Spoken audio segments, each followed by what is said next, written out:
안녕하세요. 재미있는 TV 스팅TV의 스팅입니다. 구독, 좋아요, 하이프 눌러주세요. 유튜버에게 큰 힘이 됩니다. 틀어놓고 주무세요. 스팅 공포 라디오 시작합니다. 제목, 심령 영상 촬영. 이 이야기를 여러분께 전해드려도 될지 사실 아직도 마음이 복잡합니다. 지금으로부터 딱 1년 전쯤 일입니다.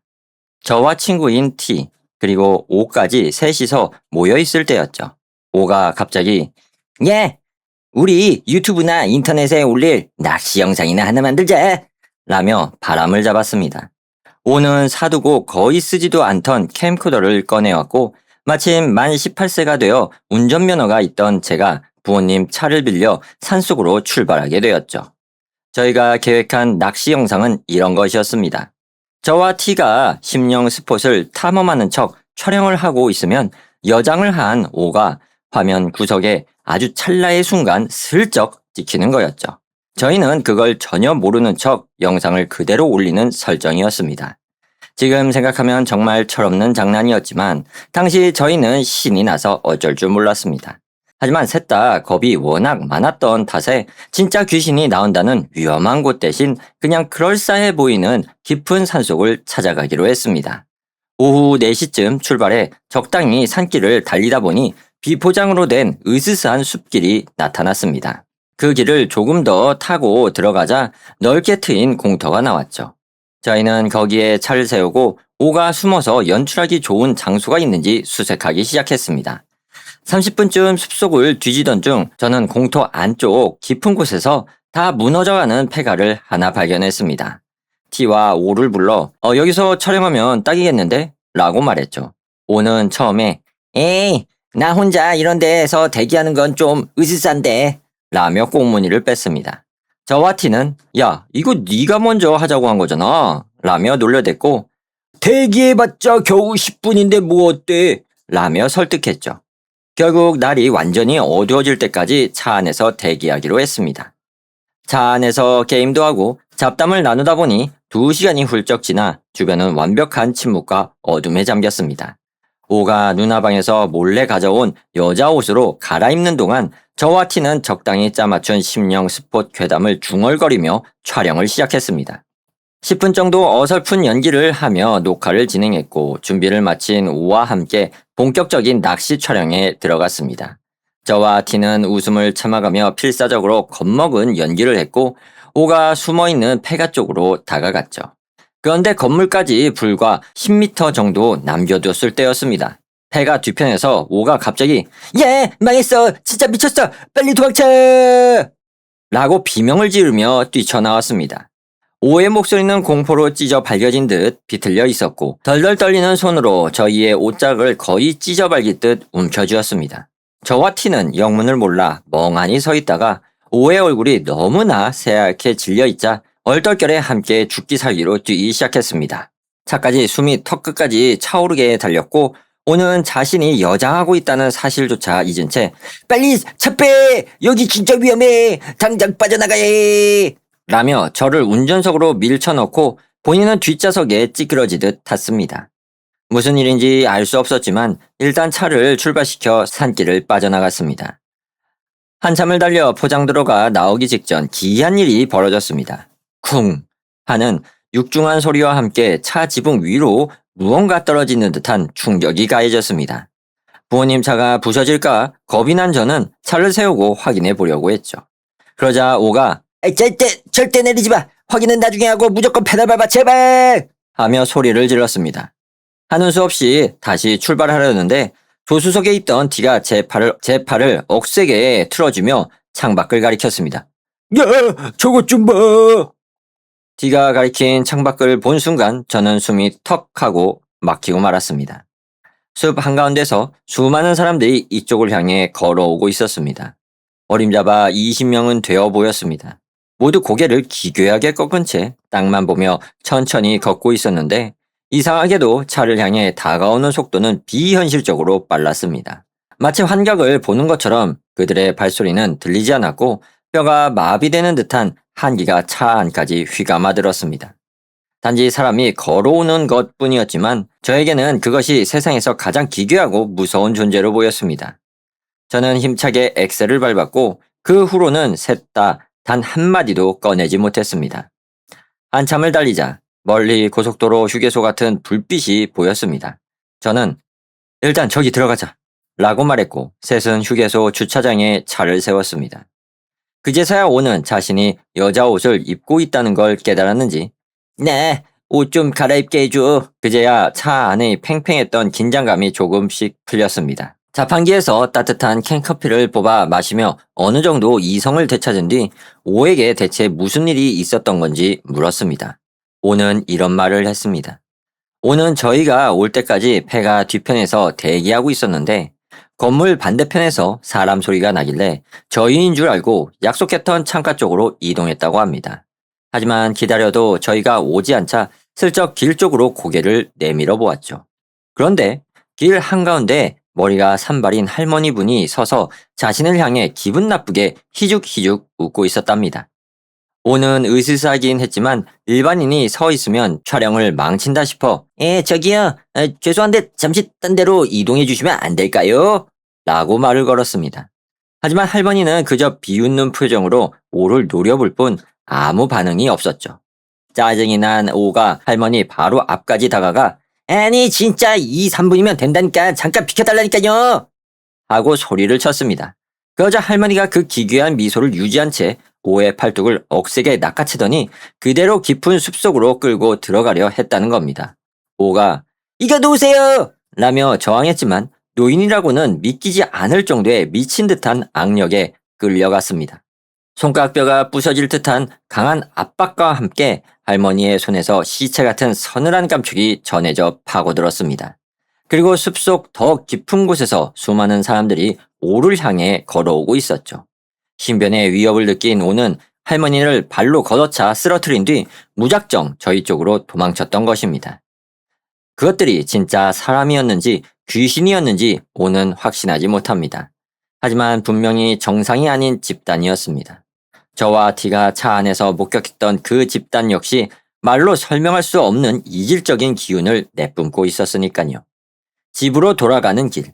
비록 영상 촬영은 완전히 실패했고 소름 끼치는 경험을 했지만 저희는 그 일을 더 이상 깊게 입에 담지 않은 채 해산했습니다. 그렇게 여름방학 동안 몇 번 만나 놀긴 했지만 그날의 기억은 서로 은연중에 피하며 시간을 보내고 있었습니다. 그러던 어느 날 아침 5시쯤 친구들과 밤샘 노래방을 마치고 자전거를 타며 집으로 돌아가던 중이었습니다. 큰 도로 건너편에서 오의 모습이 보였습니다. 오는 양손에 커다란 쟁반을 들고 있었는데 자세히 보니 쟁반 위에 물이 가득 담긴 유리컵이 놓여 있었습니다. 저는 야, 오, 너 아침부터 여기서 뭐하냐? 라며 반갑게 불렀습니다. 하지만 오는 못 들은 건지 영혼이 나간 표정으로 앞만 보며 교차로를 건너 사라져버렸습니다. 그리고 그날 오후 2시쯤 오에게서 전화가 걸려왔습니다. 전화 너머에 오는 목소리를 떨며 전화론 설명 못하니까 일단 우리 집으로 와라 라고 하더군요. 오의 집에 도착해보니 티도 와 있었습니다. 오는 저희에게 너희 일단 이것 좀 봐봐 라며 그날 녹화되었던 캠코더 영상 파일을 켜서 보여주었습니다. 영상을 보던 티가 나지막히 중얼거렸습니다. 이게 무슨 소리야? 이게 왜 이러지? 저 역시 온몸에 털이 다 서는 것 같았습니다. 저희 기억 속에는 분명 폐가 주변을 돌아다니며 연기하고 비명을 지르며 도망쳤던 순간들이 생생했습니다. 셋의 기억은 토시 하나 틀리지 않고 일치했죠. 하지만 영상 속 저희는 이상하게도 내내 차에만 앉아 있었습니다. 캠코더는 뒷좌석에 가만히 고정되어 있었고 영상 시작 후 20분 동안 저희 셋은 아무런 말도 없이 미동도 없이 좌석에 멍하니 앉아만 있었습니다. 20분이 지나자 뒷좌석에 있던 오가 문을 열고 마치 홀린 사람처럼 무언으로 차 밖으로 나갔습니다. 그리고 5분 뒤쯤 저와 티 역시 문을 열고 나가버렸고 카메라엔 아무도 없는 텅 빈 차 내부만 10분 넘게 찍히고 있었습니다. 영상 속에서 저희는 단 한마디의 대화도 나누지 않았습니다. 들리는 건 문 닫히는 소리와 밖에서 들리는 미세한 풀벌레 소리뿐이었죠. 오가 영상을 잠시 멈추고 저와 티를 바라보며 물었습니다.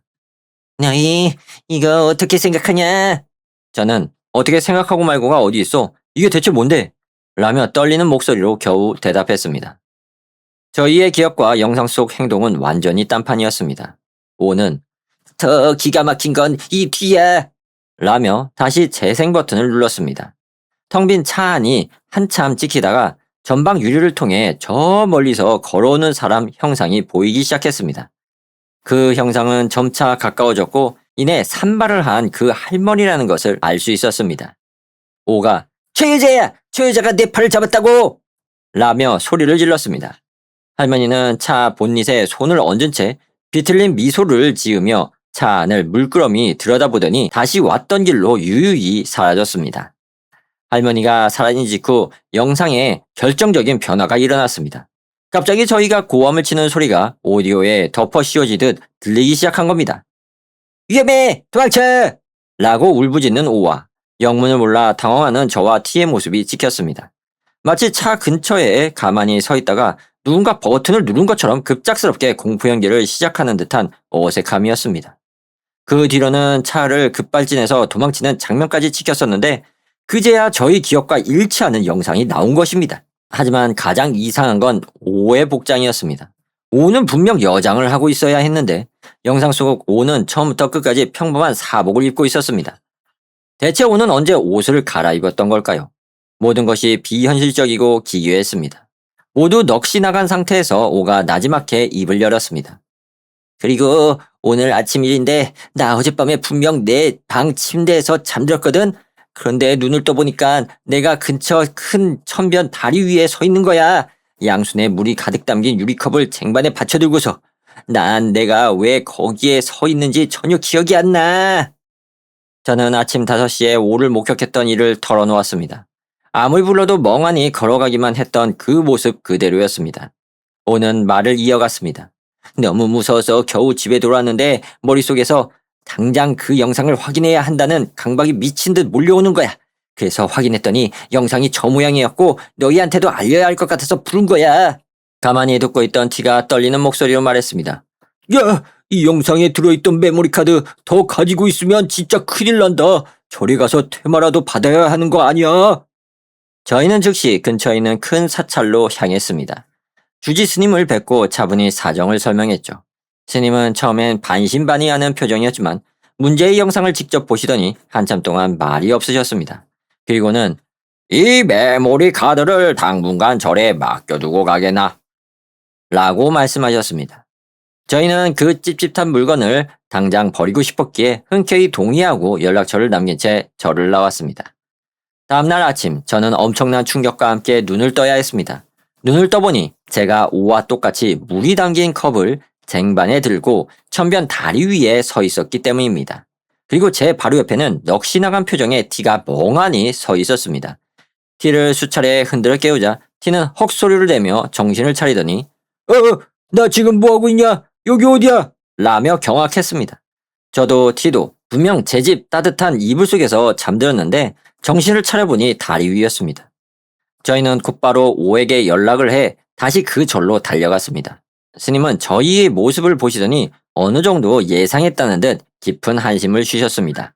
그리고는 안쪽에서 조그만한 삼배부적 주머니 3개를 가져와 저희에게 하나씩 쥐어주셨습니다. 세 사람은 오늘 이후로 그 산에서 있었던 일은 완전히 잊어버리게. 그리고 이 부적을 딱 1년 동안 단 한순간도 몸에서 떼놓지 말게. 그러면 오늘 같은 일은 다시 일어나지 않을 테니. 저희에게 대체 무슨 일이 벌어지고 있는 건지 물었지만 스님은 더 이상 자세한 내막은 말씀해 주시지 않았습니다. 다만 한 가지 질문을 던지셨습니다. 그 공터나 배가 근처에 작은 개울이나 물이 흐르는 곳이 있었나? 오가 기억을 더듬어 아니요. 근처에 물은 없었던 것 같은데요. 라고 말하자 스님은 고개를 끄덕이셨습니다. 그곳에 있던 무언가가 자네들에게 흉흉한 주술이나 귀신을 씌운 걸세. 그리고 그 애군을 완성하기 위해 물길을 타서 자네들에게 찾아가려 했던 게지. 자네들이 무의식 중에 컵에 물을 담아 다리로 나간 건 그 흉사를 수신하기 위한 마중물 역할을 했던 거라네. 스님은 만약 저희가 그 물컵을 들고 귀신을 계속 맞아들였다면 어떻게 되었을지 본인도 장담할 수 없다고 하셨습니다. 분명 제 명에 살지 못했을 거라면서요. 스님이 주신 부적은 거창한 힘은 없지만 애군이 저희의 위치를 찾지 못하도록 눈을 가려주는 역할을 한다고 했습니다. 1년이 지나면 저희에게 묻은 해군의 흔적이 완전히 사라질 것이라는 말과 함께요. 그 후 저희는 무사히 고등학교를 졸업했고 각자 다른 지역의 대학교로 진학하게 되었습니다. 지금도 T5와 종종 연락하며 지내지만 그날의 일은 약속이라 한 듯 절대 입에 올리지 않습니다. 스님의 말씀대로 1년이 넘은 지금까지 부적을 소지하고 있는 덕분인지 더 이상 기억이 끊기거나 밤중에 홀려 나가는 일이 일어나지 않고 있습니다. 하지만 가끔 비가 오거나 맑은 물을 컵에 따를 때면 나도 모르게 영혼이 빠져나가 그 다리 위로 걸어가는 듯한 기분 나쁜 소름이 온몸을 휘감고만 합니다. 아하, 이렇게 이야기가 마무리가 되는데요. 장난쳤다가 호되게 귀신에게, 영혼이 털린, 이야기인데, 아, 이런 짓을 하면 안 되죠. 네. 귀신이 문제야, 귀신. 이상한 데 가지 마. 알겠죠? 재밌는 이야기 잘 들었습니다.